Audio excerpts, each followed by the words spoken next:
Quando eu falo autoconhecimento, né, num português assim, num resumo bem simplório, eu estou falando de eu conseguir me tornar consciente, né, do que eu penso, do que eu sinto e como isso está atingindo o meu comportamento. Não tem como eu fazer mudança na vida se eu não olhar para isso.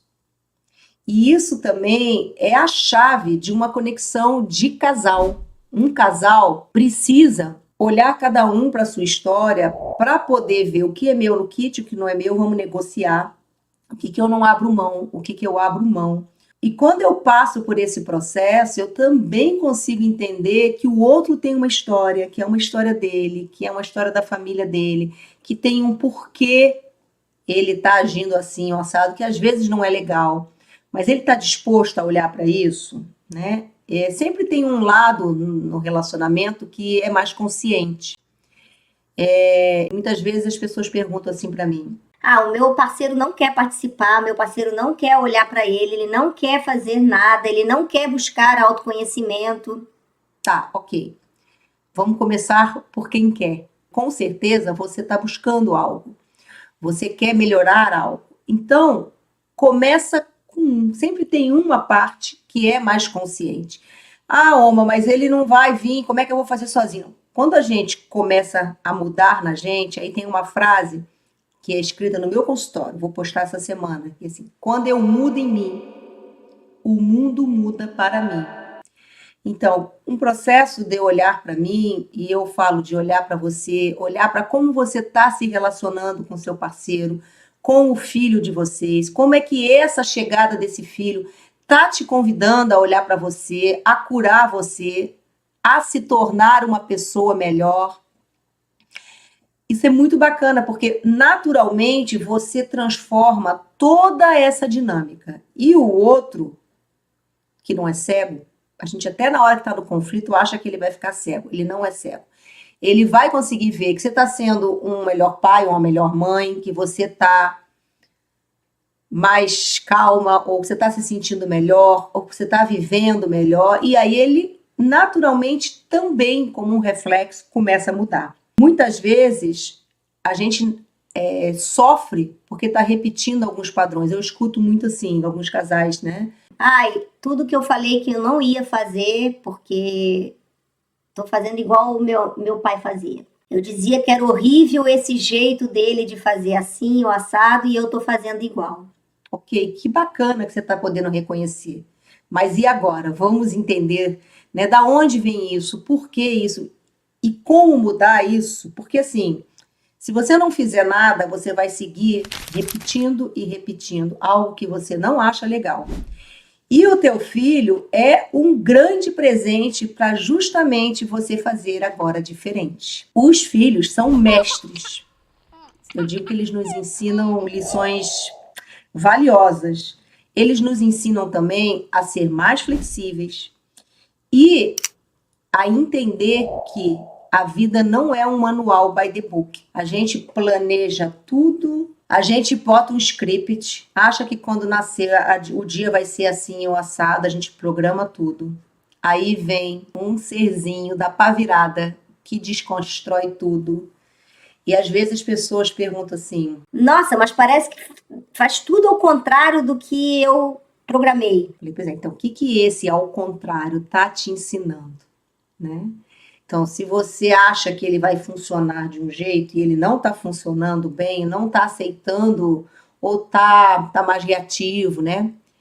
Porque assim, lá fora na vida, quando a gente encontra algumas pessoas difíceis, eu digo assim, a gente às vezes escapa, foge e resolve. Mas e o filho? Faz o quê?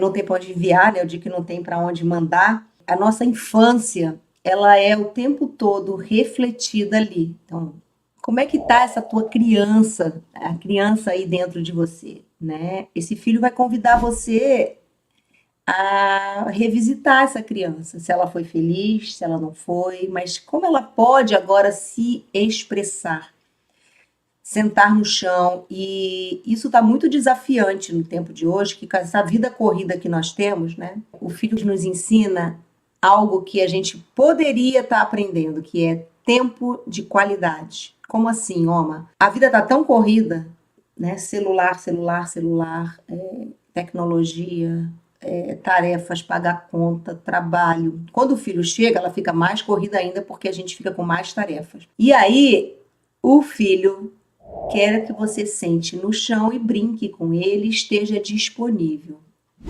Ora, esse é um convite do mundo. Tira um tempo realmente disponível. E você está fazendo isso com o seu parceiro, né? Muitas pessoas falam dessa questão do celular, que realmente é uma praga. Eu uso celular pra caramba, mas o celular, ele entrou na vida da gente, porque agora ele vai para tudo quanto é lugar, e a gente senta num restaurante e qualquer dia eu vou filmar. Tá todo mundo assim. Os casais chegam aqui e eles estão o tempo todo no telefone. E eles não conseguem mais se conectar, né? Eu tô numa luta, eu tô com uma adolescente, né? Eu tenho um filho adolescente de 17 anos, que eu fico, desliga o celular, tira a cara do celular, menos celular, porque eu digo que é uma praga, muito bom para algumas coisas. E o filho, ele tá ali te provocando para dizer, mamãe, fica um pouco presente comigo.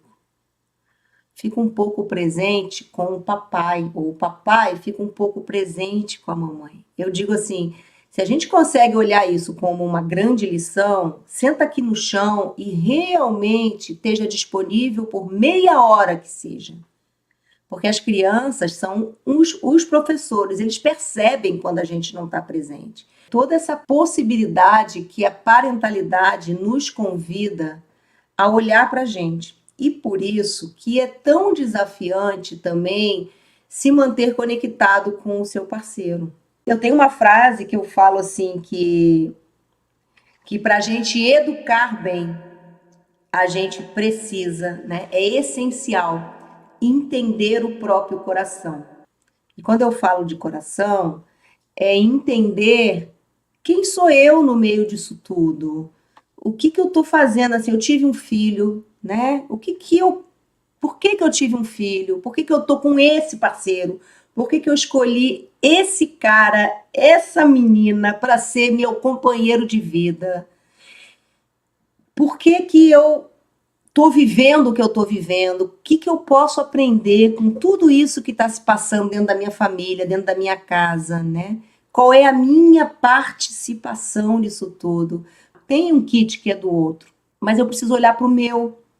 E quando eu olho para o meu, tem uma possibilidade do outro também olhar para o dele. É esse convite que eu estou fazendo aqui para vocês, né? Se olharem, se curarem para poder viver melhor. Um casal com mais potência, um casal que prospere e uma família com mais paz.